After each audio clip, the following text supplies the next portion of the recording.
सोच के देखो, एक सिंपल पिग फार्म, एक फार्मर जो सबको एक नॉर्मल इंसान लगता था, लेकिन उस फार्म के अंदर एक ऐसी कहानी लिखी जा रही थी जिसमें इंसान लिटरली पिग्स के खाने में बदल दिए जा रहे थे। एंड सबसे हॉरिफाइंग पार्ट ये है, वो पॉर्क जो लोग मार्केट में खरीद के खाते थे उसमें ह्यूमन फ्लेश मिक्स होता था। Yes, you here that right. Hey guys, I am Anurag Singh and welcome to Unveil Boy। यहाँ हम दुनिया के सबसे dark, disturbing and shocking true crime cases को अनवील करते हैं। And today's story is about Robert William Pickton, एक ऐसा इंसान जो पिग फार्मर था पर असल में कनाडा का सबसे बड़ा सीरियल किलर निकला। ऑफिशियली उसने सिर्फ 6 मर्डर के लिए कन्विक्शन ली, बट उसका क्लेम था कि उसने 49 औरतें मारी। एंड पुलिस का कहना ये था शायद नंबर्स 50 से भी ज्यादा हैं। ये केस कनाडा की हिस्ट्री का बिगेस्ट सीरियल किलर इन्वेस्टिगेशन बना। एंड पिक्टन का pig farm largest crime scene. And the biggest twist is Pickton की मौत भी एक ब्रूटल मर्डर से हुई। जेल में एक प्रिजनर ने उसके सर में एक ब्रोकन ब्रूम हैंडल घुसा दिया।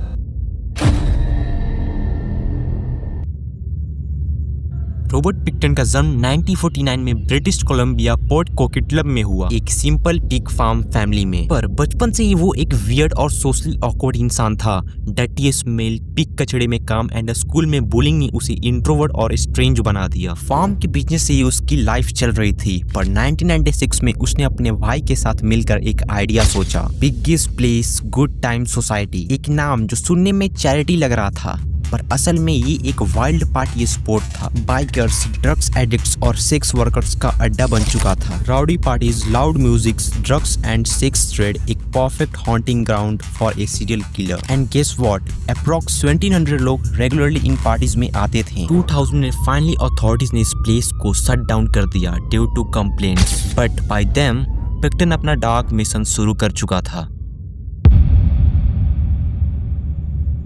1995 से 2001 के बीच रॉबर्ट पिक्टन ने अपनी किलिंग स्प्री स्टार्ट की। एक के बाद एक औरतें डाउनटाउन ईस्ट साइड से गायब होने लगी। पिक्टन सेक्स वर्कर्स और ड्रग्स एडिक्ट्स को टारगेट करता, क्योंकि उनका ट्रैक रखने वाला कोई नहीं होता था। वो उन्हें पार्टी और ड्रग्स का ऑफर देता, फार्म पे ले जाता और फिर ब्रूटल मर्डर करता। और उसके किलिंग मेथड्स, कभी ड्रग्स ओवरडोज देता, कभी चाकू से मारता, तो कभी गला घोटती। और एक बार उसने एक विक्टिम को एंटी फ्रीज इंजेक्शन तक दिया, जो स्लोली ऑर्गन्स को फेल कर देता है। बट इस स्टोरी की सबसे डिस्टर्बिंग पार्ट ये है कि वो अपने विक्टिम्स के बॉडीज को ग्राइंड करके पिग के खाने में मिला देता था। बची हुई पॉर्क मार्केट में बिकती थी। लोग अननोइंगली ह्यूमन फ्लेश खाते रहे। एक बार तुम खुद से इमेजिन करो, एक नॉर्मल डिनर टेबल पर कोई बैठ के अननोइंगली ह्यूमन फ्लेश खा रहा हो। ये काफी चिलिंग है, राइट? बट पिक्टन का कन्फेशन और भी ज्यादा स्कैरी था। उसने एक बार पुलिस से कहा, आई वॉज क्लोज टू 50, बस एक और मारना था। ये उसने इतने काम कैजुअल टोन में बोला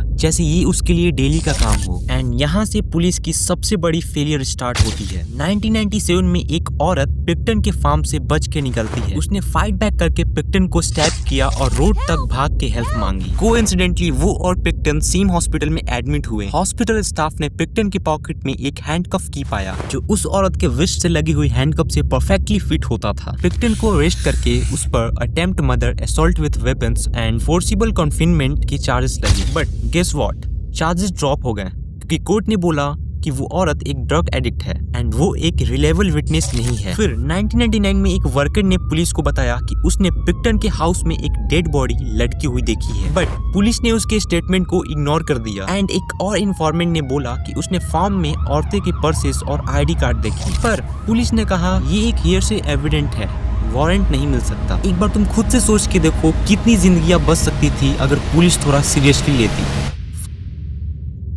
फाइनली 2002 में एक छोटी सी गन सर्च के लिए पुलिस ने फार्म पर रेड किया एंड वहां जो मिला उसने सबको शॉक कर दिया। फ्रीजर्स में ह्यूमन हेड्स, प्लास्टिक बैग में बोन्स और फ्लैश, ब्लडी क्लॉथ्स और डीएनए सैंपल्स। टोटल 33 विक्टिम्स के ट्रेसेस वहां मिले। 22 फरवरी 2002 रॉबर्ट पिक्टन को अरेस्ट कर लिया गया एंड अनकवर कॉप्स के सामने उसने कन्फेशन किया, I wanted to make it 50। Court में हॉरिफाइंग डिटेल्स सामने आई, पर पिक्टन डिस्टर्बिंगली काम था।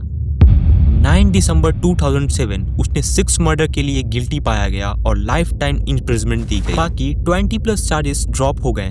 मैक्सिमम पनिशमेंट ऑलरेडी उसे मिल चुकी थी। पिक्टन जेल में भी एरोगेंट था। वो सब कुछ से बोलता था कि उसने 49 मर्डर्स किए, बट कर्मा इज रियल। 19 मई 2024 उसी प्रिजन में एक और प्रिजनर मार्टिन चेरिस, उसने पिक्टन के सर में एक ब्रोकन ब्रूम हैंडल घुसा दिया, जिसकी वजह से वो कोमा में चला गया और 31 मई 2024 को मर गया। पुलिस ने इसे इंस्टेंट जस्टिस बोला एंड विक्टिम्स के फैमिलीज को फाइनली एक रिलीफ मिला।